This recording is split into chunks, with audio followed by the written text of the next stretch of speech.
ఒక మనిషిని బ్రతికించేది కేవలం అండి దేవుని వాక్యం.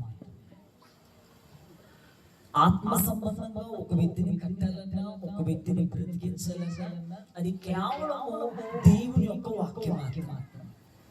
ఎవరైతే తమను తాము వాక్యం చేత కట్టుకుంటారో వాక్యం అంటే ఒక వ్యక్తిని బ్రతికిస్తుంది. చచ్చిపోయిన వ్యక్తిని బ్రతికించేది ఏదైనా ఉన్నదా అంతే, అది కేవలం వాక్యం. వాక్యము ఒక వ్యక్తిని కట్టి వాక్యమే ఒక వ్యక్తిని బ్రతికిస్తుంది. ఎండిపోయిన మన జీవితాన్ని సహితము బ్రతికించేది ఏదైనా ఉన్నదంటే అది వాక్యం. చాలా మంది వాక్యం ఇష్టం, పాటలు దాకుంటారు, ఆటలు దాకుంటారు, వాక్యం కోసం ప్రార్థన అనగానే సగం గుంపులు పోతారు. దేవునికి స్తోత్రం, హల్లెలూయా హల్లెలూయా. పాటల మీద పెట్టిన శ్రద్ధ వాక్యం మీద పెట్టండి. నేను సాతానండి వాక్యం విననివ్వడు. శత్రువైనటువంటి అపవాదిని విత్తనాలు విత్తేటప్పుడంట వాడికి అవసరం అంట, వాడు కూడా ఎత్తుకెళ్ళిపోతాడంట. కాబట్టి వాక్యం శ్రద్ధగా విందాం. ఆమేన్. దయచేసి ఇంకా తిరగటం ఆపేసేయండి, అటు చూడటం ఆపేసేయండి. ఈరోజు మనం దాదాపు ఇక్కడ నా 3 సంవత్సరం బట్టి ఈ ఆగస్టు 15 కూడిక మనం జరిపించుకుంటాం. ఇలా ప్రత్యేకమైన కూడికలాగా పెడతా ఉంటాం ఆగస్టు 15 సందర్భంగా. మరి గత 2 రోజులు 3 రోజులు బట్టి వర్షం, దాంతో భయంకరమైన వర్షం. కానీ దేవుడు సహాయం చేశారు. మీరు అందరూ ప్రార్థన చేశారు, దైవజనులు ప్రార్థన చేశారు. మీ అందరి ప్రార్థన విని యేసయ్య విని గొప్ప కార్యం చేశాడు. హల్లెలూయా హల్లెలూయా. దేవుడు ఒక పర్సన్ ని వాడుకోవాలి అన్నా ఇంకా శబ్దగా వినగా పిల్లలు దయచేసి నాకు మళ్ళా నేను చెప్తున్నాను, శబ్దాలు చేయమాకండి. అది ఒక్క పిల్ల అటు నడిస్తే అందరూ అటే చూస్తారు, ఒక్క లేసి అటు నడితే అందరూ అటే చూస్తారు, మొత్తం గురంతా పోయింది. అది దేవుడు ఒక వ్యక్తిని వాడుకోవాలి అన్నా ఒక మనిషి దేవుడు కావాలి. సాతాను కూడా ఒక వ్యక్తిని వాడుకోవాలి అన్నా ఒక వ్యక్తి కావాలి. దేవుడు ఒక పర్సన్ని వాడుకోవాలి అంటే ఖచ్చితంగా దేవునికి స్వయంగా ఆయన వచ్చి చేయలేడు భూమి మీద ఆయన పని. ఖచ్చితంగా ఒక పర్సన్ కావాలి, ఒక వ్యక్తి కావాలి. సేమ్ అదే విధంగా సాతాను రాజ్యం భూమి మీద కట్టబడాలి అన్నా ఒక పర్సన్ కావాలి. దేవునికి ఒక వ్యక్తి కావాలి, సాతానికి కూడా ఒక వ్యక్తి కావాలి. దేవునికి స్తోత్రం, హల్లెలూయా. ఎందుకు వాక్యానికి ముందు నేను మీకు ఈ మాట చెప్పానంటేనండి, మనము సాతాను పాత్రగా వాడబడుతున్నామా, దేవుని పాత్రగా వాడబడుతున్నామా మనం ఒకసారి పరీక్షించుకోవాలి.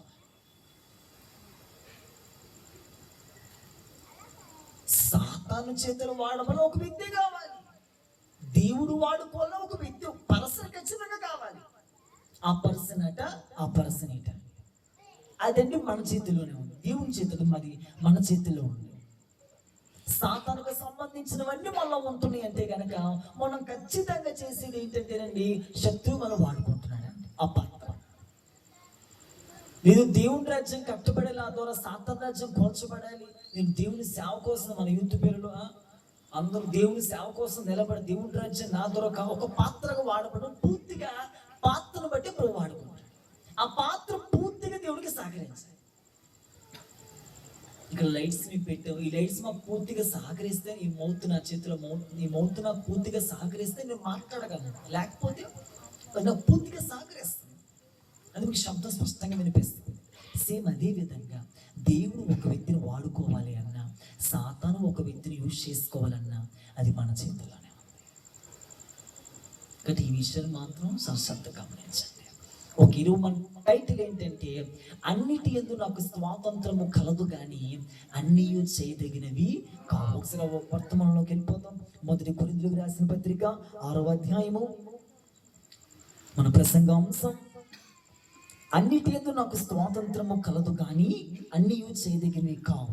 1 కొరింథీయులకు రాసిన పత్రిక 6వ అధ్యాయము 12వ వాక్యం స్పష్టంగా చదివి వినిపించడానికి ప్రయత్నించండి. Page number 149. అన్నిటి యందు నాకు స్వాతంత్రము కలదు గాని అన్నిటి యందు నాకు స్వాతంత్రము కలదు గాని అన్నియు చేయదగినవి కావు. అన్నియు చేయదగినవి కావు. అన్నిటి యందు నాకు స్వాతంత్రము కలదు గాని అన్నిటి యందు నాకు స్వాతంత్రము కలదు గాని నేను దేని చేతను లోపరచుకొనబడను. హల్లెలూయా. అదే వాక్యం పౌలు గారు ఇంకో చోట అంటారు చూడండి. 1 కొరింథీయులకు రాసిన పత్రిక 10వ అధ్యాయము 23వ వచనం. అన్ని విషయముల యందు నాకు స్వాతంత్రము కలదు గాని అన్ని విషయముల యందు నాకు స్వాతంత్రము కలదు గాని అన్నియు చేయదగినవి కావు.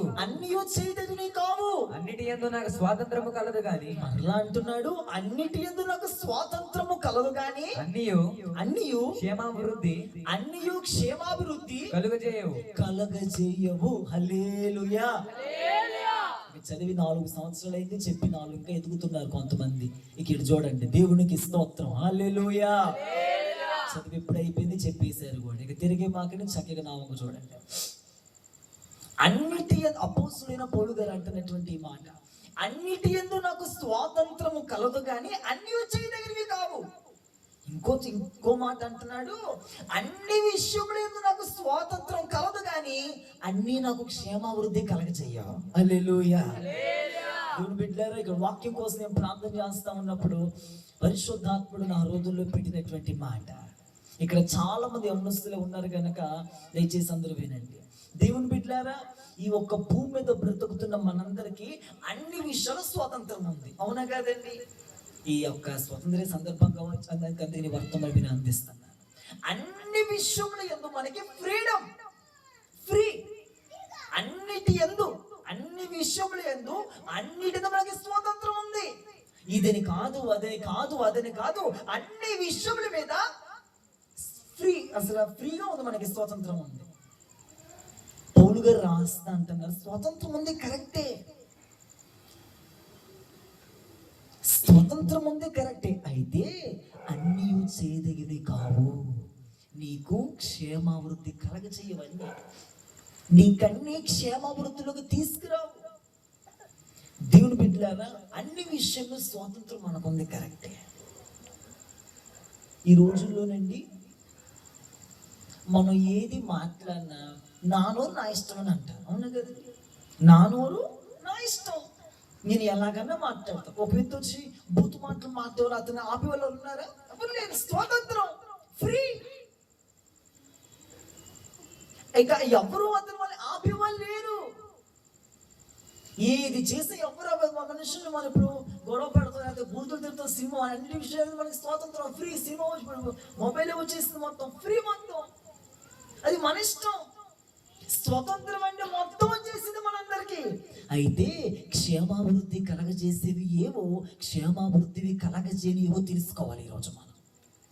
నేను అలా ముగ్గురు మీకు చూపిస్తాను. చాలా మంది ఉన్నారు పరిశుద్ధ గ్రంథంలో, ముగ్గురు పర్సన్స్ ఉన్నారు. నిజంగా మనం అలా జీవిస్తే కనుక ఖచ్చితంగా దేవుడు మన ఒక సరైన క్రమంలోకి నడిపేస్తాడు. హల్లెలూయా. వాక్యం మీద శ్రద్ధ పెట్టినందుకనేనండి. దేవుని బిడ్డలారా, మొదటి వ్యక్తి మీకు నేను చూపించాలని ఆశపడుతున్నాను. ఆ వ్యక్తికి అంత స్వాతంత్రం ఉంది. ఆ వ్యక్తికి ఏం చెయ్యాలన్నా, ఎలా ఉండాలన్నా, ఏమి మాట్లాడాలన్నా, ఎటు వెళ్ళాలన్నా అతనికి ఫ్రీడమ్. ఏమి చెయ్యాలన్నా, ఎక్కడికి వెళ్ళాలన్నా వెళ్ళొచ్చు, అడిగే వాళ్ళు లేరు. అయితే అతనుకున్న స్వాతంత్రాన్ని చంపుకున్నాడు.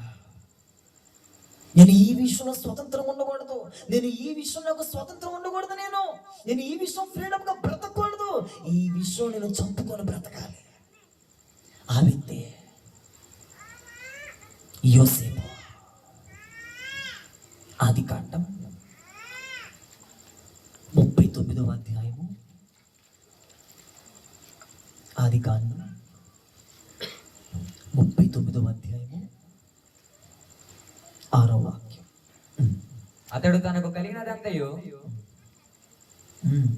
యోసేపు చేతికి అప్పగించి తాను ఆహారం తినడు తప్ప తనకేమి తనకేమి ఉన్నదో ఏమీ లేదో ఏమీ లేదు, విచారించిన వాడు కాడు. విచారించేవాడే కాదు. యోసేపు యోసేపు రూపవంతుడును రూపవంతుడు సుందరుడునై ఉండెను. సుందరుడై ఉండెను. అటు తరువాత అటు తర్వాత అతని యజమానుని భార్య యోసేపు మీద కన్ను వేసి తనతో సైనించమని పాపం చేయమని చెప్పాను. చెప్పింది. అయితే అతడు ఒప్పక నా యజమానుడు తనకు కలిగినదంతయు అతనికి కలిగినదంతయు నా చేతికి అప్పగించిన కదా, నా వశమున తన ఇంటిలో ఏమి ఉన్నదో అతడు ఎరుగడు.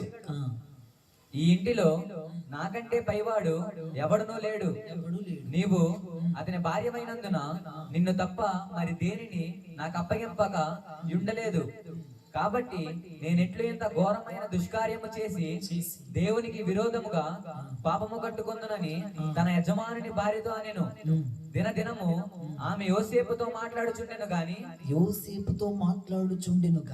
అతడు ఆమెతో సైనించుటకైనను ఆమెతో నుండుటకైనను నెంబర్ 1 ఆమెతో సైనించుటకైనను ఆమె దగ్గర ఉండుటకైనను ఆమె మాట విన్నవాడు కాడు. నెంబర్ 3 ఆమె మాట విన్నవాడే కాదు. అట్లుండగా ఒకనాడు అతడు తన పని మీద ఇంటి లోపలికి వెళ్ళినప్పుడు ఇంటి మనుషులలో ఎవరు అక్కడ లేరు. అప్పుడు ఆమె అతని వస్త్రము పట్టుకొని తనతో సైనింపమని తనతో పాపము చేయమని చెప్పగా అతడు తన వస్త్రమును ఆమె చేతిలో విడిచిపెట్టి తప్పించుకొని బయటకు పారిపోయెను. హల్లెలూయా. చేతులెత్తి హల్లెలూయా, హల్లెలూయా. ఈ యొక్క యోసేపు అంటే ఒక ఐగుప్తులో జీవించే వ్యక్తి. ఈ యొక్క పోతిఫర్ భార్య మాటికి అతనితో సైనించు మాటికి రేపుతుందండి. అతన్ని మాటికి కదిలిస్తుంది యోసేపట ఆమె మాట విన్నవాడు కాదట, అక్కడ ఉండటానికి కూడా ఇష్టపడలేదంట. ఒక రోజు అంటండి యోసేపట ఆ ఇంటిలో పని మీద వెళ్ళాడంటండి. ఆమె ఎవ్వరూ లేరు అక్కడ ఆ ఇంటిలో. ఇది చాలా ఈ జనరేషన్ కావాల్సిన వర్తమానం ఇది. వినందుకే శ్రద్ధగా. ఆ ఇంటిలో ఎవ్వరూ లేరంట. ఎవ్వరు లేదు కదని సడన్ గా ఆ స్త్రీ వచ్చేసింది. ఆమె ఇంటిలో ఎవ్వరు లేరు, నీవు నేనే ఉన్నాం, కాబట్టి ఏం చేద్దామంటే పాపం చేద్దాం, నాతో పాపం చేయని యోసేపును పట్టుకొని బలవంతంగా అడుగుతుందండి. అప్పుడు యోసేపు ఏం చేసిన పని, ఆమె మాట విన్నవాడు కాదంట, అక్కడ ఉండటానికి కూడా ఇష్టపడలేదు. అతను చేసిన పని ఏంటి తెలుసండి, ఆ చొక్కా పట్టుకున్నా గాని పారిపోయాడంటండి. హల్లెలూయా. అక్కడ ఎవ్వరు లేరు, అక్కడ యజమానుడు గాని ఎవ్వరు లేరు. అయితే అతను ఒక మాట మనం చదివాం, ఇంత దుష్కార్యం చేసి నేను పాపాన్ని కట్టుకుందిన దేవుడు చూస్తున్నాడు నన్ను.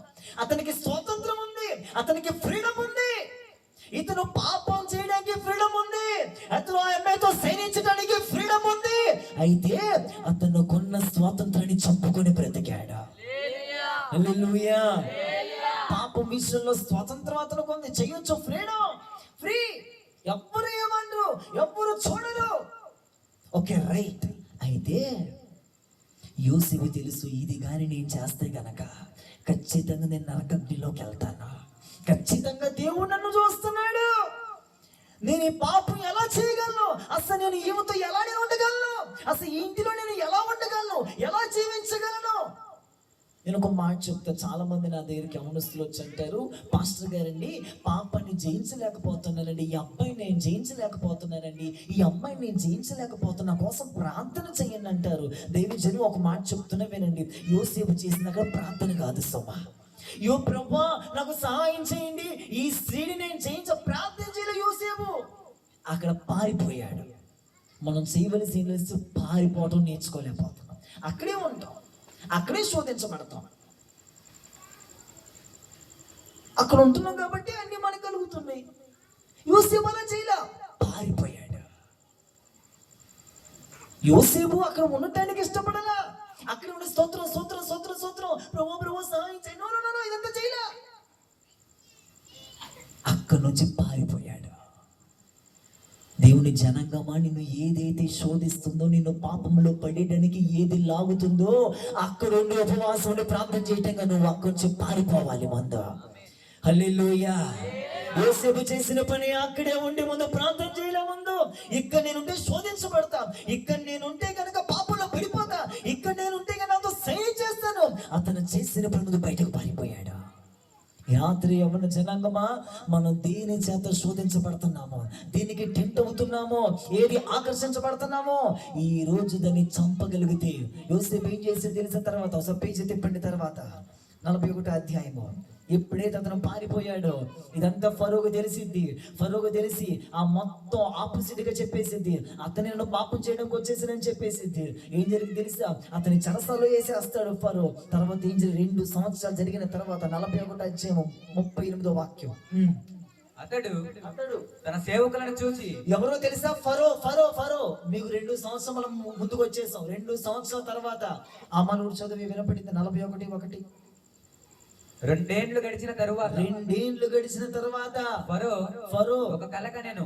ఇదంతా మీరేం చెప్పాలని ఆశపడట్లేదు, టైం లేదు. ఒక కల వచ్చింది ఫరోకి. ఇక పానదాయకులు పక్షకారులకి విడిపించింది యోసేపేనే. అప్పుడు చెరసలు ఉన్నప్పుడు పానదాయకులు పక్షకారులు వస్తే వాళ్ళందరినీ విడిపిస్తాడు యోసేపే. యోసేపే ఎప్పుడుకో వాళ్ళు గుర్తొచ్చింది ఫరోకి. వీళ్ళు చెప్తారు 2 ఏండ్లు గడిచిన తర్వాత ఇప్పుడు అదంతా జరిగిపోద్దండి.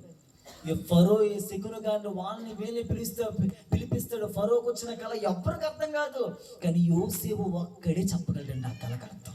ఎవ్వరూ చెప్పలేరు. మాంత్రికుల్ని సోది చెప్పే వాళ్ళందరినీ పిలిపిస్తాడు ఫరో. ఎవ్వరి వల్ల కాదు, యోసేపు ఒక్కడి వల్ల ఇది. అదంతా అయిన తర్వాత జరిగే స్టోరీ. ఇప్పుడు చదువయ్యా. అతడు తన సేవకులను చూచి, అతను పనివారిని సేవకులందరినీ చూచి అంటున్నాడు, ఇతని వలె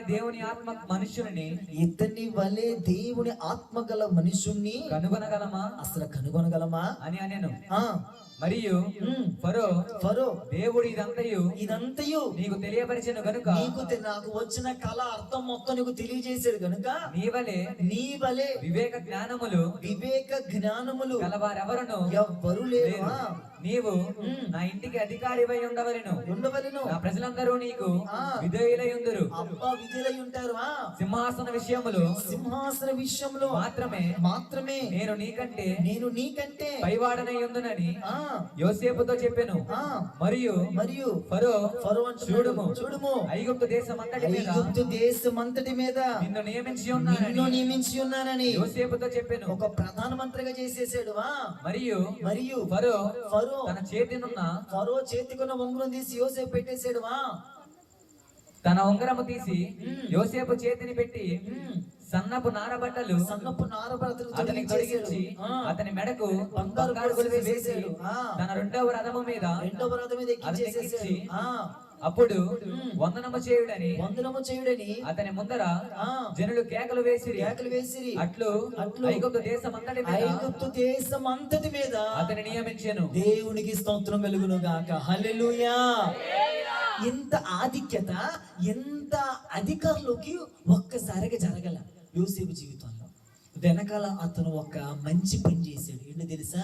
అతనికి స్వతంత్రం ఉన్నా, పాపం చెయ్యాలని స్వతంత్రం ఉన్నా, ఫ్రీడమ్ ఉన్నా, చంపుకొని బ్రతికాడు. హల్లెలూయా, హల్లెలూయా. దేవుడు బిడ్డలారా వినండి.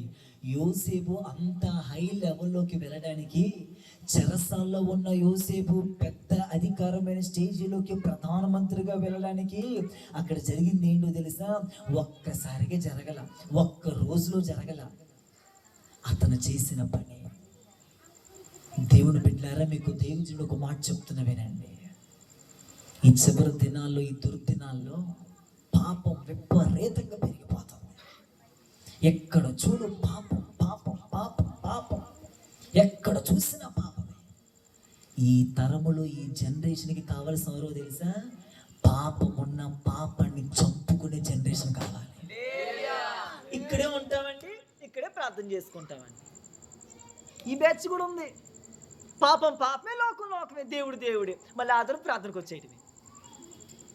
ఫోనే, సీరియలే, నాటికలే.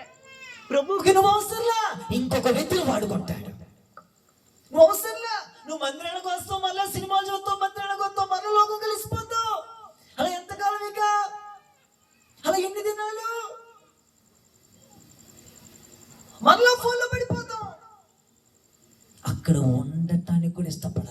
ఈ రాత్రి నేను చెప్తున్నా, నువ్వు దేని చేత శోధించబడుతున్నావో, దేని చేత నువ్వు ఆకర్షించబడుతున్నావో అక్కడ నుండి ముందు బయటికి రా. యోసేపు చేసిన పని అక్కడి నుంచి బయటకు వచ్చాడు కాబట్టి ఒక అధికారిగా దేవుడు చేశాడు. హల్లెలూయా. ఒక అధికారిగా ఒక మంచి పొజిషన్ లో ఒక వ్యక్తిని దేవుడు పెట్టాలి అంటే, ఒక ఉన్నతమైన స్థానంలో ఒక వ్యక్తిని దేవుడు నిలబెట్టాలి అంటే, ఒక మంచి స్టేటస్ లో దేవుడు నిలబెట్టాలి అంటే అతను చేయవలసిన పని ఉన్న స్వతంత్రం చంపుకొని బ్రతకాలి. అమ్మో ఇది ఇదేనండి, అది అదేనండి, అస్సలు కాదండి. నెంబర్ 1, ఇలాంటి వ్యక్తుల కోసం దేవుని కళ్ళు చూస్తున్నాయి. ఇలాంటి పర్సన్ కోసం దేవుడు చూస్తున్నాడు. నెంబర్ 2, శత్రువు కూడా చూస్తున్నాడు. ఎప్పుడు నువ్వు పాపంలోకి తోద్దావా? ఫోనే మన ముందు ఉంది, ఫోనే మన ముందు ఉంది. స్టేటస్ పారిపోవాలి. ఫోన్ చేత నేను బలంగా ఆకర్షించబడుతున్నా.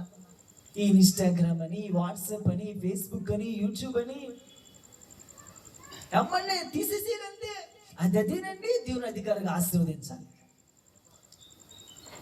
మన పితృడు యోసేపు జీవితంలో ఏది జరిగి మనకదే జరుగుతుంది. మేము ఇంకో మాట చెప్పమంటారు, ఐగుప్తులో పాస్టర్ గారు లేరు, ఐగుప్తులో మారు యోసేపు అని చెప్పలా, దేవునికి భయపడిపోయింది. టైం లేదుగా మీకు చెప్తున్నా వినండి. ఇంకో వ్యక్తి ఉన్నాడు. అతను ఏం చేశాడు తెలుసా? ఉన్న స్వతంత్రాన్ని వాడుకున్నాడు. ఇతను స్వతంత్రం ఉన్నా కానీ చంపుకొని బ్రతికాడు. ఇది చేయకూడదు కదా, ఇలా ఉండకూడదు కదా, ఇవి ఈ అమ్మాయి దగ్గరికి వెళ్ళకూడదు కదా, అసలు ఇక్కడ ఈ స్థలం అసలు మంది కాదు కదా అనుకొని బ్రతికాడు. అధికారిగా మార్చబడ్డాడు. ఇంకో వ్యక్తి ఉన్నాడు. అతను ఒక ప్రతిష్ట కలిగిన వ్యక్తి. వీళ్ళు నేను చెప్పేస్తాను, రిఫరెన్స్ ఇస్తే టైం లేదు కనుక. అతను ఒక ప్రతిష్ట కలిగిన వ్యక్తి. అతను ఒక తల్లి గర్భంలో పుట్టినది మొదలుకొని నాజీరు వ్రతము చేయబడిన వ్యక్తి. దేవునికి అతను ప్రతిష్ఠితుడు. తల మీద మంగళ కత్తి కూడా పడదు, అసలు రాకూడదు అతని మీదకి. అతని సంసోను. కొంతకాలం బాగానే సాగింది. కొంతకాలం అతని భక్తి జీవితం, ప్రార్థన జీవితం బాగానే సాగింది. గాజాకు వెళ్ళట ఎప్పుడైతే వేసి చూశాడో, తర్వాత ఢిల్లీ అని చూశాడో, ఆమె మోహంలో పడిపోయాడు. యోసేపుని ఏ విధంగా అయితే మాటి మాటికి వచ్చి పోతిఫర్ భార్య ఏ విధంగా అయితే రేపిందో, సేమ్ అదే విధంగా ఈ శాంసన్ కూడా రేపింది. మాటికి వచ్చి ఎక్కడ చెప్పు, నీ బలం ఎక్కడుంది చెప్పు, నీ బలం ఎక్కడ, మాటి అడిగిందండి. అతను చావు కోరట, విసిగి కోరట, ఇక చెప్పేశాడట, నా బలం ఎక్కడ లేదు, ఇగో నా బలం ఇందులోనే ఉంది. ఇది ఎప్పుడైతే మగల కత్తి పడిపోతుందో మొత్తం నాకున్న బలం అంతా పోయింది, మొత్తం చెప్పేస్తాడు. అరవ పడుకుంటాడు. యోసేపు తొడగ లాలం చేసిందంట, పడుకుంటాడు. ఇక్కడ ఎమ్మటనే ఏం జరిగింది తెలుసా? ఆ వ్యక్తికున్న బలం అంతా పోయింది. ఓకే, అతను అనుకుంటాడు నాకు అంతా ఉంది, బలం ఉంది, అభిషేకం, ప్రార్థన అంతా ఉంది అనుకొని వెళ్తాడు మళ్ళీ ఫిలిస్తీన్ మీదకి. ఏం జరిగింది తెలుసా? ఎప్పుడు ఫిలిస్తీన్ చంపి వచ్చే వ్యక్తి, ఇజ్రాయెల్ ప్రజలు విడిపించే వ్యక్తి, ఇప్పుడు ఆపోజిట్ జరిగింది. ఫిలిస్తీన్ చేతికి అప్పగించబడిపోయాడు. ఓయ్ అంటున్నాడు, ఓయ్ లేదు, ఆయన లేదు, ఏం లేదు, ఇక మొత్తం జుట్టు పెట్టేశారు. ఇతనుకున్న స్వాతంత్రం యూజ్ చేసుకున్నాడు. అతనుకున్న స్వాతంత్రాన్ని చంపుకొని బ్రతికాడు. నువ్వు యూజ్ చేసుకుంటున్నావా, చంపుకొని బ్రతుకుతున్నావా? ఫోనే, టీవీలే, ముచ్చట్లే, మళ్ళీ ప్రభుబాలే. ఓకే నో ప్రాబ్లం, ఏం కాదా, ప్రభు చూస్తున్నాడు. నువ్వు కాలేజీకి వెళ్తున్నప్పుడు, స్కూల్కి వెళ్తున్నప్పుడు, నీ జాబ్లో ఉన్నప్పుడు ఏది నిన్ను శోధిస్తుంది, రా బయటికి. దీని చేత నువ్వు ఆకర్షించబడుతున్నావు, రా బయటికి. ప్రభు నీతో ఈ రాత్రి మాట్లాడుతున్నాడు. నాకు కాదు అనుకుంటున్నావా? ఈ రాత్రి వర్తమానం నీ కోసమే. ఏ విషయం నీకు వస్తుంది స్వాతంత్రం, ఏ విషయం నీకు ఉంది ఫ్రీడమ్. నిన్న నా వల్ల కావడం లేదయ్యా, దీన్ని జయించున్న వల్ల కావడం లేదయ్యా. దైవజనమా, ఒక యవనస్తుగా నేను చెప్తున్నాను, ఈ నేటి తరం యోసేపు తరం కోసమే దేవుడు ఎదురు చూస్తున్నాడు. వాళ్ళని నిలబెట్టాలని దేవుడు ఎదురు చూస్తున్నాడు. యోసేపు లాంటి వాళ్ళు నిలబడ్డారా? అందుకే దేశంలో పాట రాశారు కదా, సంఖ్యలైన చెరసాలైన బానిసగా అమ్మబడిన దుష్కారం చేయకుండా పవిత్రంగా జీవించిన, సంఖ్యలైన చెరసాలైన బానిసగా అమ్మబడిన దుష్కారం చేయకుండా పవిత్రంగా జీవించిన యోసేపులాగునా జీవిస్తానేసయ్యా, యోసేపులాగునా జీవిస్తాను. చెప్తాం ఒకసారి, యోసేపులాగునా జీవిస్తాను. మళ్ళీ ఇంకోసారి, యోసేపులాగునా జీవిస్తానేసయ్యా. అదే ఆనందము మహదానందము, అదే సంతోషము నిత్య సంతోషము, అదే ఆనందము మహదానందము, అదే సంతోషము నిత్య సంతోషము. హల్లెలూయా. అదే ఆనందంగా భావించాలండి. దేవుని బిడ్డలారా, పాపం చేత కొంత సమయం అటలు అనిపించింది అంతే, తర్వాత ఇది మళ్ళా ఆ కొంత ఇన్స్టాగ్రామ్ తో, ఆ ఫేస్బుక్ తో, ఆ రీల్స్ తో కొంత సమయం అంతే ఎంజాయ్, తర్వాత అయిపోతుంది. నీ సమయం ఎంత నిన్ను ఒక వ్యక్తి కంట్రోల్ చేస్తున్నాడు సాతాను. అయ్యో కొందరు యోని అసలు తెలియదండి, అసలు అనుకోలేదని చూద్దామని ఎందుకు చూసేస్తున్నానండి. కంట్రోల్ కంట్రోల్ కంట్రోల్ తప్పింది ఈరోజు మనకి. దేవుని కంట్రోల్లోకి రావాలి. హల్లెలూయా. యోసేపు ఐగుప్తు మొత్తం పాపమే, లోకమే. ఏం జరిగిందో తెలుసా? అతను దేవుని చేతిలోనే ఉన్నాడు, కంట్రోల్ తప్పలా. మనం ఎక్కడ కంట్రోల్ తప్పుతున్నా మనం దేవుని కంట్రోల్లోకి వచ్చేదము గాక, దేవుని కంట్రోల్లో ఉందము గాక. హల్లెలూయా, హల్లెలూయా. అలా బ్రతకాలండి. ఒక పరిశుద్ధమైన జీవితం కోసం ఈ తరం కావాలని ప్రభు చూస్తున్నాడండి. పరిశుద్ధతే ప్రాణంగా, పరిశుద్ధతే ప్రియముగా, పరిశుద్ధతే ప్రాణంగా కావాలని దేవుడు ఎదురు చూస్తున్నాడండి. రాజీ పడకూడదు మనం, రాజీ అస్సలు పడకూడదండి. మా సేవ జీవితంలో నేను ఏ విషయానికి రాజీ పడాలండి. ఓకే, మాకు ఫ్రీడమ్ ఉంది, వెళ్ళొచ్చు కదా, అవి చేయొచ్చు కదా, అన్ని రాజ్యాలాగా మేము చక్కగా పాటించవచ్చు కదా. వాళ్ళు ఏమనుకుంటే రాఖీలు కట్టుకోవచ్చు కదా, చక్కగా రాఖీలు కట్టుకోవచ్చు కదా, ఫ్రెండ్షిప్ అని పెట్టుకోవచ్చు కదా, అన్నీ చెయ్యొచ్చు. అవి వాళ్ళకి నచ్చితే మనకు కాదు. అలా ఇన్ని దినాలు వాక్యం వినేసి వెళ్ళిపోతున్నావు, అన్నీ తెలుసు. వాక్యం వాక్యమేనండి. మా లోకాచార లోకం, దాంట్లో నీకు ఫ్రీడమ్ ఉంది. రాఖీ కట్టుకుంటున్నారు, ఫ్రెండ్షిప్ వెళ్ళి పెట్టించుకున్నాం. ఈ ఆచారాలు అంటే అందుకని తెలుసు కదా, అందుకే చెప్పేస్తున్నాను. ఈ ఆచారాలు ఇటు వెళ్తే గ్రోకులు పాలు పొంగి చేసేయాలి, అటు వెళ్తే చేసేయాలి. ఫ్రీడమ్, స్వతంత్రం అదే. ఎవరైతే ఈ తనని చంపుకుని బ్రతుకుతారో పాపం ఒకటే కాదు లోకాచారాలు ఇవన్నీ చంపుకుని బ్రతకాలి. మరి వాక్యం ఏం చెప్తుంది? అపోస్తలుల గారు చదవండి, అపోస్తలుల గారు 2:4 వాక్యం ఒకసారి. అది ఈ మూర్ఖతనికి వేరే అంటాడు చూడండి, అపోస్తలుల కార్యాలు 2:40. వేరైపోవాలి మనం, రక్షించమన్న ప్రతి ఒక్కరు వేరే వేసే కోసం బ్రతకాలి. భయపడ మాకు, నమ్ము ఏంటి పాస్టర్ గారు చెప్తున్నారు, చెప్పాలి. ఇవన్నీ చెప్పడానికి మీటింగ్ ఇట్టు. దేవుడికి స్తోత్రం కలుగును గాక. హల్లెలూయా. అన్నారు మమ్మల్ని, మీరు చెప్తే గనక అమ్మో, మీరు చెప్తే గనక అండి ఎవరు వస్తారండి అన్నాను. 2 వచ్చినా చాలన్నాను. దేవునికి స్తోత్రం. హల్లెలూయా. చదువయ్యా 2:40. ఇంకను అనేక విధములైన మాటలతో సాక్ష్యం ఇచ్చి మీరు మూర్ఖుల కింద ఫుట్‌లో ఆ మాట చదువు ఒకసారి. వంకరైన జనం ఇది. ఈ తరం వారికి వేరై రక్షణ పొందడానికి, వేరే రక్షించు చాలయ్యా. వేరైపోవాలి అంటే ప్రత్యేకించబడాలి. అందరు రక్షించబడి ఉన్నారు కాబట్టి చెప్తున్నాను. మనం ఒక్కసారి రక్షించబడినంత ఇక వేరైపోవాలంటే. అమ్మో వాళ్ళేమనుకుంటారులేండి, నేనంటాను మరి ఏమనుకుంటారు. హలో, హల్లెలూయా. నెంబర్ కలుస్తుందంటారా? చెప్పండి, అందరూ చక్కగా స్పందించండి. నాకు మొన్న ఒకరు ఫోన్ చేశారు,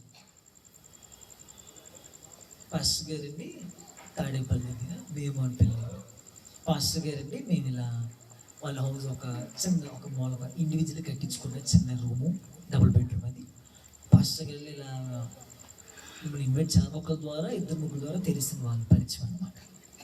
ఇలా మిమ్మల్ని ఇన్వైట్ చేద్దాం అనుకున్నాము, తప్పకుండా వస్తాము అని చెప్పాం. పాస్టర్ గారు డేట్ చెప్తారా అందాము.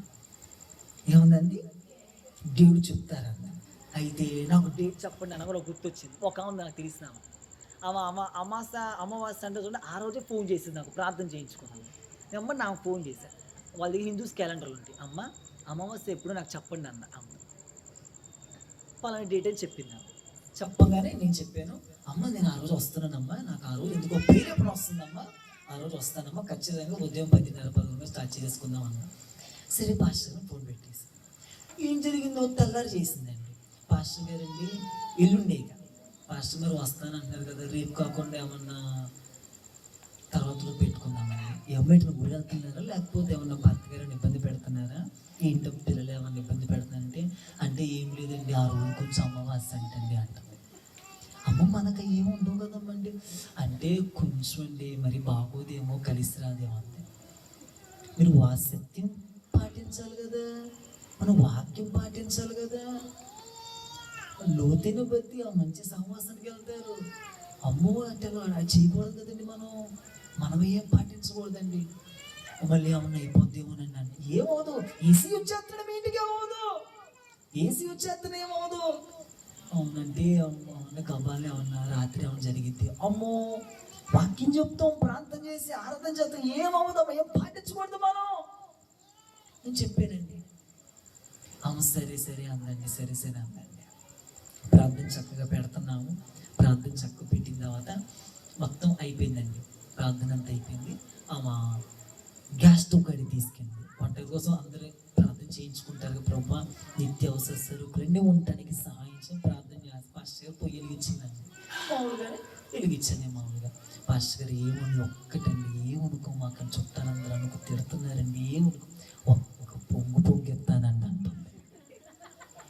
అమ్మో మనం అంటే చేయకూడదమ్మా, మనం పాలు పొంగించడం ఏంటి, ఆచరణలు మనం పాటించకూడదు కదా. అమ్మో ఏమని అనుకుంటారండి, ఏమన్నా తిడుతున్నారండి ఇప్పటికే మా ఊళ్ళు అంటారు. అమ్మో అస్సలు మనం ఆల్రెడీ పొంగిచ్చేసాం, దేవుని అభిషేకాన్ని ప్రార్థన పొంగిచ్చాం, ఇంకా మళ్ళీ ఏమి చేద్దామంటే ఏంటమ్మా. మీకు ఎందుకు చెప్తున్నారండి, ఎన్ని ఉంటారు ఆ లోకాచరణ మనం పాటించకూడదు. మరి క్రైస్తవం అంటే ఏంటనుకున్నారు, ఒంటికి చక్కగా బైబిల్ ఇచ్చుకొని ప్రైజ్లు అని చెప్పుకోవటం రావటం అనుకుంటున్నారా? అది కాదండి క్రైస్తవ జీవితం అంటే. షడ్రక్ మేషక్ అబేద్నెగోల తరం లేగాలి మేము ప్రార్థన చేస్తున్నాం. హల్లెలూయా. చావనన్నా సస్తగాని దానికి మొక్కనన్నాడు. హల్లెలూయా. అలాంటి తరం రావాలండి. దర్యావేషులు, నెబుకద్నెజరు, ఫరోలు ఆత్మలు, గొల్లియాతు ఆత్మలో కూల్చే సైన్యం లెగాలండి. హల్లెలూయా. యోసేపు వణికించాడంటే ఫరోని, దావీదు గొల్లియాతును వణికించాడండి అంతే. ఆ షడ్రక్ మేషక్ అబేద్నెగోలు దానియేలు వణికించారు దర్యావేషు నెబుకద్నెజరు అండి. మన కాలంలో ఈయన వణికించాలండి. మోషేనండి ఫరో వెళ్ళనివ్వట్లేదు, అసలు ఆగు అంటున్నాడు ఆ యొక్క ఫరో మోషేని, రేపు వెళ్దామని వెళ్ళి పంపించట్లా కారణం దేశానికి అండి. ఫరో సైన్యాన్ని హతమార్చేసాడంటే మోషే. అలాంటి వాళ్ళు ఎగాలండి. హల్లెలూయా. జనరేషన్ లేవాలి అలాంటి వాళ్ళు. వీళ్ళేమనుకుంటారు అవన్నీ స్వాత, అదేనండి ఫ్రీడమ్. చంపే మీకు ఎవరు చెప్పలేదు, చంపుకోండి రోజు నుంచి, అప్పుడేమో ఒక ఉన్నతమైన స్థితిలో నిలబడతామండి. అదే క్రైస్తవ జీవితం అంటే, దేవుడు ఇష్టపడే జీవితం అంటే అదేనండి. నిజమైన అపోస్తుల ఉపదేశం, బోధ అంటే అదే అనమాట. అపోస్తుల బోధనలో, సహవాసంలో, రొట్టె విరిచిన క్రమంలో మనం నిలబడాలండి. అలా లేకపోతేనండి అన్నిట్లో మనం కలిసిపోయింది, అన్ని చక్కగా తినేసేసి సండి వచ్చేసేస్తానండి. మళ్ళీ మనం పాస్టర్గా దగ్గరికి వస్తారు మీరందరం. ఏంటోనండి కడుపు తేడా కొడుతుందండి, కళ్ళు తిరుగుతున్నాయండి, ఏంటోనండి ఏంటో కాదు, అక్కడ తినేసి వచ్చినాయి కదా ఇవన్నీ. మరి మనం చేసి చూపించాలి, నెక్స్ట్ జనరేషన్ మనం చూపించాలి. నేనైతేనండి మా కాలేజీలో కానీ స్కూల్లో కానీ వెళ్ళే పరిసర విషయంలో కానీ చేసి చూపించాలండి అంతే. అమ్మో అంటే తమ్ముడు ఎవరు వచ్చిన ఎత్తురు వచ్చిన ముగ్గురు వచ్చిన సత్యము నిలబడి వ్యక్తి ఒక్క వ్యక్తి చాలు, చాలు, ఒక్క వ్యక్తి చాలండి. ఒక్క పేతురు సరిపోయాడు అంతేనండి, 3,000 మందిని మార్చగలిగాడంట. హల్లెలూయా. ఆ జనరేషన్ లేగాల, ఆ సైన్యం లేగాలండి. ఒక్క యోసేపు సరిపోయాడు అంతే, ఒక్క మోషే సరిపోయాడు. అందుకే ప్రార్థన చేస్తున్నాం, ఈ ప్రస్తుతం పడి మనం సరిపోవాలంతే. హల్లెలూయా. ఫరో సైన్యం కరగాలని ఆడాలంటే అంతే. హల్లెలూయా. చెప్పాడట పనివాడు వచ్చి, ఎందుకైనా ఆగండి బాబు, ఈ పట్టణంలో ఒక దైవజనుడు ఉన్నాడు, అతను ఏ మాట చెప్పితే ఆ మాట చెప్పింది, వెళ్దాం పదండి అన్నాడు. అంతే పరుగులు ఎత్తుకుంటూ వచ్చారండి సైన్యం. అంతే అన్నీ జరగాలండి దేవుని బిడ్డలారా. మనకున్న స్వతంత్రం చంపుకొని బ్రతకాలి, మనకున్న ఎచ్చలు, మనకున్న కోరికలు, మనకున్న తలంపులు చంపుకొని బ్రతకాలి. అప్పుడే దేవుడిని ఒక అధికారిగా చేస్తాడు, అప్పుడే నేను దేవుడు ఒక ఉన్నతమైన స్థితిలో నిలబెడతాడు, అప్పుడే దేవుడు ఒక ఇచ్చేవారిగా దేవుడు నిలబెడతాడండి. యోబు ఉన్నాడు, యోబు అండి ఎంత నష్టపోయాడోనండి. వాక్యం చెప్తుంది, నోటి మాటతో కూడా పాపం చేయదండి. నోటి మాటతో కూడా భార్య అన్ని తిడుతున్నా కానీ, బిడ్డలు వదిలేసి వెళ్ళిపోయినా కానీ, ఆస్తి మొత్తం పోయినా కానీ యోబండి ఒక్క మాట కూడా మాట్లాడలేదండి. ఒక్క మాట కూడా మాట్లాడలేదు యోబు. స్వతంత్రం ఉందిగా మాట్లాడొచ్చు, ఫ్రీడమ్ ఉందిగా తిట్టొచ్చు. ఒకే ఒక్క మా మూర్ఖురాళ్ళకి ఎందుకు మాట్లాడతావు? నీళ్ళు చేస్తేనే దేవుడా? మన నోరు మన ఇష్టం కాదండి, మన చేతులు మన ఇష్టం కాదు. నా కాలు నా ఇష్టం అండి. యోహాను సువార్తలో ఉంది, నా ఇష్టం నెరవేర్చుకున్నటకు నేను రాలేదు అని చెప్పి యేసుక్రీస్తు ప్రభువారు. నా తండ్రి ఇష్టం, నా తండ్రి చిత్తమే నెరవేర్చబడాలి. ఇక్కడున్న యవనస్తులారా, ఇక్కడ విశ్వాసులారా, మీ అందరికీ దైవజను కొన్ని హెచ్చరిక మాటలు చెప్పాలని ఆశపడుతున్నాను. నేను ముగింపులోకి వచ్చేసాను. ఆలోచించుకుని రాత్రి ఇప్పటిదాకా మనం అన్ని పాటించుకుంటూ వెళ్ళిపోయాం. ఈరోజు ఎండు పలకాలి. ఒక జనరేషన్ కోసం దేవుడు ఎదురు చూస్తున్నాడండి. ఒక తల్లి ఏ విధంగా అయితే నొప్పులు పడితోనండి వచ్చే బిడ్డ కోసం, వినండి చెప్తున్నా, దేవుడు అండి ఒక జనం కోసం, ఒక తరం కోసం దేవుడు ఎదురు చూస్తున్నాడండి. ఒక యోసేపు లాంటి తరం ఎప్పుడు బయటకు వస్తుందా? సంసోన్ లాంటి తరం పోయేసి యోసేపు లాంటి తరం ఎప్పుడు బయటకు వస్తుందా? పౌలు లాంటి వాళ్ళు ఎప్పుడు బయటకు వస్తారా? అన్ని విషయాల్లో ఉంది. ఫోన్ చూడటానికి స్వతంత్రం ఉంది, ఫ్రీ ఫైర్ ఆడటానికి, పబ్జీలు ఆడటానికి, ఈ గంజలని ఇవన్నీ ఈ సీరియల్ అని చూడటానికి ఉంది ఫ్రీడమ్. చేయనివి అన్ని క్షేమాభివృద్ధి కలగజేయవు. నేను టీవీ చూస్తున్నా కొంచెం క్షేమం ఏంటి, నేను వాట్సాప్ లో చాట్ చేస్తున్నా కొంచెం క్షేమం ఏంటి. రాత్రి నీతో ప్రభు మాట్లాడుతున్నాడు, నీకున్న స్వాతంత్రం విడిచిపెట్టేసి, ప్రభా అయ్యా ఇక్కడ నేను ఆకర్షించబడుతున్నా, దీని పొత్తుకులు టెంప్టమైపోతున్నా, మాటి మాటికి అక్కడికి వెళ్ళాలనుకుంటున్నాను, వారితోనే మాట్లాడాలనుకుంటున్నాను, వారి పక్కనే కూర్చోవాలనుకుంటున్నాను. Chatting, Facebook, Instagram. ఈరోజు ఇన్స్టాగ్రామ్ అంత పిచ్చిపోయారండి. ఈ రోజు వైఫై అండి, ఈరోజు నేను వెళ్తా ఉంటాయి కదండి, వైఫై ఎక్కడ కనపడాలి అయిపోతున్నాయి. ఈరోజు ఏంటి ఎక్కున్నామంటే వైఫై వస్తుందన్నా, ఏంటి ఎక్కున్నామంటే వైఫై వస్తుందన్నా. చొండలైపోయారు. ఈ జనాన్ని మార్చగలగాలి, ప్రజలను దేవుడు తట్టుకు తిప్పే ఏరియా లెగాలండి. ఎక్కడెక్కడ నుంచో కదా మనలో ఉన్నారు, మనమేనండి. చంపుకుంటే చాలా. ఎవరైతే చెరసాల్లో వేశారో, చూడండి చెప్తున్నాను, ఎవరైతే యోసేపుని చెరసాల్లో వేశాడో అతనే అంటున్న మాట, ఇతని వలే దేవుని ఆత్మగల మనుషుల్ని అసలు కనుగొంటామా? ఎక్కడి నుంచి వచ్చింది సాక్ష్యం? ఎక్కడి నుంచి వచ్చిందంత వైరాగ్యం అతనికి? అసలు ఆ మాట మాట్లాడడానికి అతనికి ఎలా వచ్చింది? కేవలం యోసేపు చేసిన పని, అలా బ్రతికి చూపించాడండి, అంతేనండి. మనం కాలేజీస్లో కానీ ఉద్యోగాల్లో కానీ అలా బ్రతికి చూపించదము గాక, అలా బ్రతికి జీవించదము గాక. అలా బ్రతకాలండి. యోబు అలా బ్రతికాడు కాబట్టేనండి చెప్పరద్దెలు మొదట ఆశీర్వదించిన దానికంటే 2 అంతలు అధికముగా ఆశీర్వదించేశాడండి. ఎలా వచ్చేసి అంత ఆశీర్వాదం, అంత దీవెన ఎలా వచ్చేసిందండి? ఎన్ని తిడుతున్నా కానీ, ఆ చిల్లకి ఆ పెంకుతో గోక్కుంటున్నా, వాళ్ళ భార్య వచ్చి తిడుతున్నా కానీ ఒక్క మాట మాట్లాడాలి. అసలు దేవుడు ఒక మాట మాట్లాడలేదండి. అబ్బా, మాట్లాడేసేద్దామనండి. అమ్మో ప్రభుకి ఒక్కసారి ప్రభు ఆ కార్యం చేయడానికి ఆలస్యం అయ్యిందా కంటే ఒకసారి పరీక్షించుకుందాం, మనం ఒకసారి ఆలోచించుకుందాం, మనం ఒకసారి యేసయ్య కోసం రోషం కలిగిన సైన్యంగా నిలబడదామండి. ఒక రోషం కలిగిన సైన్యం.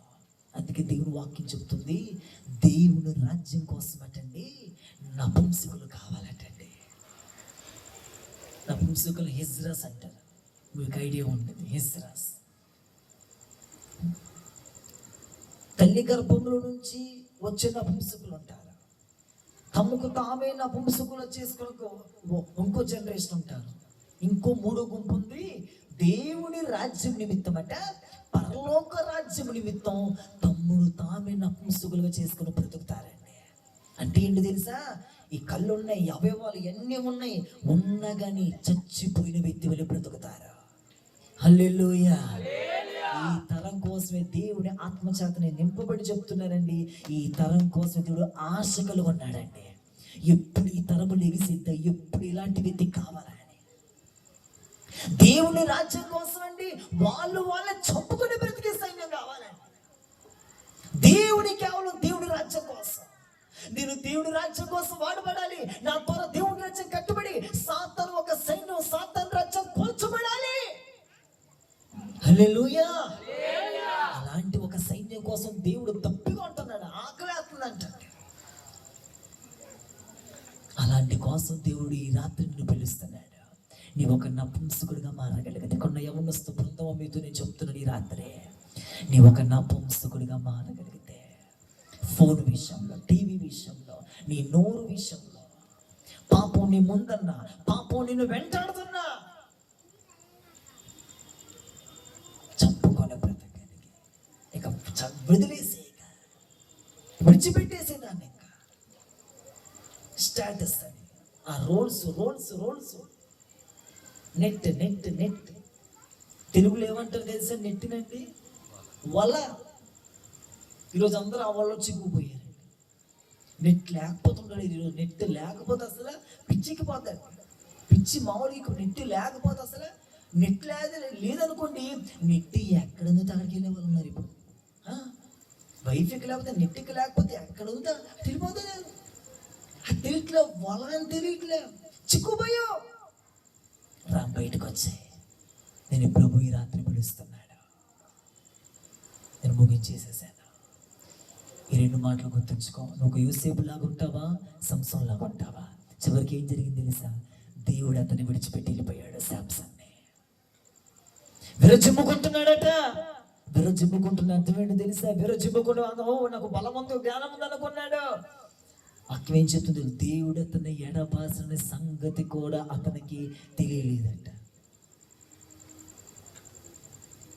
దేవుడు అతన్ని ఇప్పుడు ఎడబాసిన సంగతి కూడా తెలియలేదంట సాంసన్కి. ఆలోచించక ఎప్పటి అట్లా యుద్ధానికి వెళ్ళిపోయాడంట. మనము ఎప్పటికప్పుడు వచ్చేస్తున్నాం ప్రాంతానికి, ఎప్పటికప్పుడే బాగానే వెళ్ళిపోతున్నాం. ఓకే, నేను అడుగుతున్నా, దేవుడు ఉన్నాడు ఎంతమంది నమ్ముతున్నారండి? ఏసీ ఉన్న వాళ్ళందరూ హల్లెలూయా చెప్పండి. అబ్బా, ఇంకో నా చేతి అంటే మైక్ ఉంది కాబట్టి ఒక చేతి చెప్పాను, రెండు చేతి చెప్పండి అమ్మా. నేను ఏం చేస్తే మీరు అదే చేస్తారు లేదు, అది మాత్రం వాస్తవం. చూసే కదా ఈరోజంతా, చూసే. ఏసయ్య అవును దేవుడు ఉన్నాడండి, కరెక్ట్. అందరూ మీరు నమ్ముతున్నారు కాబట్టి ఎడుకోవచ్చు, నేను సేవ చేయగలుగుతున్నా. Okay, correct. వినండి, అదే దేవుడు మన జీవితంలో ఉన్నాడా? దేవుడు ఉన్నాడు అని అంత ఎలా అయితే మనం నమ్మగలుగుతున్నామోనండి, అందుకే రక్షణ తీసుకొని ప్రభు రక్తంలో కడ ప్రభు యొక్క ఆ యొక్క రక్తంలో కడగబడి మనం ప్రతి నెల బలరథం తీసుకున్నాం. ఓకే, కరెక్టే. అదే దేవుడు మన జీవితంలో ఉన్నాడా, పని చేస్తున్నాడా? దేవుడు ఉన్నాడని మనం ఎలాగైతే నమ్ముతాం, అదే దేవుడు మన జీవితంలో ఉండాలి. దేవుడు నమ్ముకుంటే సరిపోదండి, మనం దేవుని నమ్మితే సరిపోదు. దేవుడు కూడా ఒక వ్యక్తిని నమ్మగలగాలి. మనం దేవుడిని ఎంతైతే నమ్మగలుగుతున్నామో అదే దేవుడు నిన్ను కూడా నమ్మగలగాలి. ఈ వ్యక్తి పాపాన్ని చంపుకునే స్త్రీ, ఈ వ్యక్తి వాట్సాప్ ముట్టుకోడు, యోబు గురించి అతను యథార్థవంతుడు, న్యాయవంతుడు, విసర్జించే వ్యక్తి. మనం దేన్ని విసర్జిస్తున్నాం? దేవుడి రాత్రి నీ కోసం ఎదురు చూస్తున్నాడు. నీవు ఏ యేసయ్యకి కావాలి? హల్లెలూయా. ప్రభువుకు నువ్వు కావాలి. గాడిద మొత్తం కట్టబడిపోయి వచ్చారే మీ రాత్రి, నీ కట్లు ప్రభు విప్పుదురుగాక ఈ రాత్రి. ఆమేన్. ఎందుకంటే మనం ప్రభువుకు ఉపయోగపడాల్సిన గాడిదలు వెంట మనం కట్టబడిపోయాం. నువ్వు ఈ రాత్రి కట్లు విప్పుకొని, ప్రభువా ఒక యోసేపుని పరిశుద్ధంగా బ్రతుకుతానయ్యా, పాపానికి నా ముందు వచ్చినా, అది నా ముందు వచ్చినా నేను దాన్ని విడిచిపెట్టి మారిపోతా, చంపుకొని బ్రతుకుతానయ్యా. అది ఫోన్ అయినా, టీవీ అయినా, ఏదైనా నా మాటల విషయంలో కూడా నాకు మాట్లాడడం కోసం నా నోరు నా ఇష్టం, నా వల్ల నా ఇష్టం, నా కళ్ళు నా ఇష్టం. Okay, right. ఆ ట్రెండ్కి తీర్పు రాబోతుంది. దేవుని బిడ్డ గమనించు, దీనిని ఒకసారి పరీక్షించుకో. అన్నిటి యందు నాకు స్వాతంత్రము కలదు కానీ చెప్తామన్నీయు చేయదగినవి కావు. చాలా నేను ప్రిపేర్ అయ్యి వచ్చిన వార్త టైం లేదుగా నేను ముగిస్తున్నాను. ఇక నీ చేతిలోనే ఉంది రాత్రి. ప్రభువుకి నీ జీవితాన్ని పూర్తిగా అప్పగించుకుంటావా? ఈ రాత్రి ఆల్టర్ కాల్ పిలుస్తుండగా లేచి వచ్చేసాయి. ఇక నా జీవితం నేను యేసు కోసం నిలబడతాను, ఇక యేసు కోసం బ్రతుకుతాను, యేసు కోసం నేను ఇంకా పయనిస్తాను. నేను పెట్టుకున్న వాట్సాప్ ఏదేమైతే మేము ఇలా, నేను ఒక పబ్లిక్ మీలో వాక్యం చెప్తా ఉన్నప్పుడు ఒక చోట ఒక స్త్రీ అండి, ఒక అక్కగారు, అసలు ఎక్కడైనా రాజమండ్రి దగ్గర ద్వారపూడి దగ్గర యూత్ మీటింగ్ పెట్టారు. ఆ రోజు 15వ తారీఖు అండి, జనవరి 15 సంక్రాంతి పండుగలు ఉంటాయి కదండి. అక్కడ యోసేపు గురించే మాట్లాడానండి. ఆ సిస్టర్ గారు చెప్పిందండి, అసలు మా ఊరు అసలు ఇది కాదండి, వేరే ఊరు నుంచి నేను వచ్చి ఒక జాన్ పాల్ అనే పాస్టర్ గారు పిలిచారు నన్ను. మా ఊరు ఇది కాదండి, వేరే ఊరు నుంచి వచ్చానండి నేను ఇక్కడికి. మీటింగ్ పాంప్లెట్ అయితే తీసుకొని చూసి వచ్చాను, ఎవరు వస్తున్నారంటే వచ్చాను. నిజంగా నేను అలానే బ్రతుకుతున్నాను. ఒక వ్యక్తి నన్ను చాలా వెంటాడుతున్నాడు. ఈ వాక్యం విన్నానండి, నేను మీరు మాట్లాడుతుండగా నీ అబ్బాయికి మెసేజ్ చేసేసి, తప్పైపోయింది, నన్ను క్షమించు, పశ్చాత్తాపడిందండి. ఆ రోజు నేను సాయంత్రం అక్కడే ఉండి ఆమెకు విడుదల ప్రార్థన చేసి ఆమె ఎమ్మటే నాకు చేసిన పని ఏంటో తెలుసండి. ఆమె ఎక్కడైతే ఉంటుందోనంటండి, తర్వాత జాన్ పాల్ పాస్టర్ గారితో వాళ్ళతో కాంటాక్ట్ అయ్యి వాళ్ళ నా నెంబర్ తీసుకుని ఆమె మాట్లాడిందండి. ఆమె ఎక్కడైతే ఉంటుందోనండి ఇల్లు ఖాళీ చేసిందంటే, ఇల్లు ఖాళీ చేసేసి వేరే చోటుకి వెళ్ళిపోయిందండి. ఆమె ఫోన్ చేసిందండి. మొన్న దిన నాకు ఫోన్ చేసిన పాస్టర్ గారండి, ఆ రోజు కానీ మీరు ఆ వర్తమానం చెప్పకపోయి ఉంటే కనుక నా జీవితం ఏమైపోయేదో నేను చెప్పిందండి. దేవుడు బిడ్డ, ఈ జీవితం చాలా విలువైనది. ఈ జీవితంలో నువ్వు నరకం నుంచి తప్పించబడాలని, ఏ విధమో చేత నిన్ను రహస్య రాకలో, మహిమగల రాకలో ఎత్తబడాలని, వధువు సంఘంగా కన్యకను దేవుని ఎదుట మహిమా స్వరూపిడే ఆ ధవళ సింహాసనం ముందు నీవు నిలబడాలని నీ కొరకు రక్తం కార్చి ప్రాణం పెట్టాడు నా తండ్రి. అందుకే ఈ రాత్రి విడిచిపెట్టేసి చాటింగ్ ఎంతసేపు ఆన్లైన్లో ఉంటున్నా మానేసి ఈ రాత్రి దీన్ని పట్టుకో. ఇది నిన్ను బ్రతికేస్తుంది, ఇది నేను నిలబెడుతుంది. దీన్ని పోయి బతుకో పరిశుద్ధంగా, తలుపులు కంట్రోల్ చేసుకో, లోకాన్ని చంపుకో, పాపాన్ని చంపుకో. ఎస్, ఇంకో ఇదంతా ఆత్మ సంబంధమైన పని. దీనికి ఒకే ఒక పరిష్కారం. నీకు జయము కలగాలంటే ఇది మన వల్ల కాదు, పరిశుద్ధాత్ముని సహాయం కావాలి. పరిశుద్ధాత్ముడా నాలో ఉన్న పాపాన్ని చంపండి అంటే మీరు పరిశుద్ధాత్మ దేవుడు అగ్ని చేత నేను చంపుతా బూడిద చేసేస్తాడు. కర్ర కాల్చబడినప్పుడు ఒక రకంగా ఉండిద్దండి, కాల్చబడిన తర్వాత కర్ర కనపడిద్ది, అసలు మనకి బూడిద కనపడిద్ది. అంటే ఈ సభ ఎందుకో తెలుసా? కాల్చబడకుండా వచ్చాం, కాల్చబడి వెళ్ళాలి. ఆమేన్. బూడిద వెళ్ళాలండి అంతే. కాబట్టి దేవుని బిడ్డలారా, ఈరోజు ఒక యోసేపు వలె నేను బ్రతుకుతానయ్యా, ఒక యోబు వలె బ్రతుకుతానయ్యా. నేను సంసోను వలె జీవితాన్ని పాడు చేసుకోనయ్యా. సంసోను వలె ఎవరైతే దిలిలెచ్చెతికి వెళ్ళిపోండి, అసలు వెళ్ళనయ్యా, నేను ఇంకా దూరంగా ఉండి పారిపోతానయ్యా. అలా తీర్మానం తీసుకుంటే కనుక దేవుడు ఖచ్చితంగా నేను నిలబెడతాడు, ఖచ్చితంగా నిలబెడతాడు. నేను ఇచ్చే విధులుగా దేవుడు చేస్తాడు. కరువు మొత్తం తీరిపోతాడు. మేము అలా చేతనగా చెప్తున్నాం. ఎక్కడికి వెళ్ళినా కానీ మీటింగ్ పైన విశ్వాసంతోనే, ఎక్కడికి వెళ్ళిన విశ్వాసంతోనే దేవుడు చేస్తాడంతే. దేవుడు దేవుడు అదే దేవుడు మనం కలిగి ఉన్నాం. దేవుడు ఏ విధంగా మనం నమ్ముతున్నామో దేవుడు మన జీవితంలో కూడా పయనించాలి. దేవుడు ఉంటే గనక ఆయన పని చేసే విధానం వేరుండిద్ది అంతే. ఆయన మన జీవితంలో ఉంటే గనక ఆయన పనే వేరు. హల్లెలూయా. ఆయన పని వేరండి. అసలు ఆయన పని చేసే పరిశుద్ధాత్ముడు పనిచేసే విధానమే వేరు. కాబట్టి దేవుడు బిడ్డలారా, నన్ను ఒక యోసేపు వలె మార్చండి, నన్ను ఒక యోబు వలె మార్చండి. నువ్వు కనుక మంచి తీర్మానం తీసుకుంటే కనుక దేవుడు ఖచ్చితంగా దీని రాత్రి నిలబెడతాడు. లేదు ఒక సంవత్సరం నీ ఇష్టమే, నాకుంది స్వాతంత్రం చంపుకొని బ్రతుకుతానయ్యా, పశ్చాత్తాపడి రాత్రి. అందుకే నేను త్వరగా మిమ్మల్ని పశ్చాత్తాపం నడిపించాలని ఆశపడుతున్నాను. ఈ రాత్రి మీ మంచికు యజమానుడు దైవజనుడు విత్తనాలు విత్తాడండి. ఈ విత్తనాలు ఇప్పుడు ఫలించాలి. మీరు నీరు పోసుకోవాలి, ఏడవాలి. ప్రభువా నేను అక్కడ ఉండను ప్రభువా. ఏ యొక్క ఫోన్ కావచ్చు, అమ్మాయి కావచ్చు, అబ్బాయి కావచ్చు, ఏది వెంటాడుతుందో దాన్ని ఇప్పుడు నేను చంపుకుంటా, ఇప్పుడే మెసేజ్ చేసేసి నేను విడిచిపెట్టేస్తాను ప్రభువా. ఆ నెక్స్ట్ లెవెల్ నీ చరిత్ర మారిందండి. యోసేపు చరిత్ర మారిందంతే. 2 ఏళ్ళు గడిచిందంతే. కలకత్తం చెప్పిపోయా కూడా చెప్పాలా, యోసేపే దిక్కయ్యాడా. నీ కుటుంబానికి ఎవరు దిక్కమో తెలుసా? నువ్వే దిక్కవ్వాలి నీ కుటుంబానికి. అక్కడ ఎత్తుకోవడం కదా, ఇక్కడే ఉన్నారా బాబా అన్నాడు. మీకు సంగతి చెప్పంటారా? యోసేపు అన్నాడు తర్వాత పానదాయకులు పక్షకర్త తెలుసా? ఫరోకు చెప్పాయి దయచేసి నేనే తప్పు చేయలేదని. మర్చిపోయారు వీళ్ళండి. 2 సంవత్సరాలు మర్చిపోయారండి. నేనంటాను పానదాయకులు పక్షకారులు మర్చిపోయినా దేవుడు యోసేపుని మర్చిపోవాలి. దేవుడు మర్చిపోవాలా. అందుకని ఎవరిని పట్టుకోవాలో వాళ్ళే పట్టుకున్నాడు దేవుడు. ఫరోని పట్టుకున్నాడు. ఆ శకున గారిని పిలిపి ఎవరికి అర్థం కాల. దిక్కు యోసేపు అయ్యాడా. మన కుటుంబంలో ఉన్న గ్రామ దిక్కు మనమే అవ్వాలి. హల్లెలూయా. దిక్కు అవ్వాలి మన కుటుంబంలో. మన ఎంతకు వస్తారు ప్రజలు. అందుకోసం స్వాతంత్రం చంపుకోండి. మనకున్న పాపం విషయం చంపుకొని బ్రతకండి. దేవుడు ఖచ్చితంగా మనం ఆశీర్వదించును గాక. ఈ పరిశుద్ధ వాక్యం దేవుడు దీవించుదురు గాక. అందరం లేచి నిలబడదాం. ఈ సమయంలో అందరం లేచి నిలబడదాం. ఒక మంచి తీర్మానంతో కూడా ప్రార్థన చేసుకుందాం.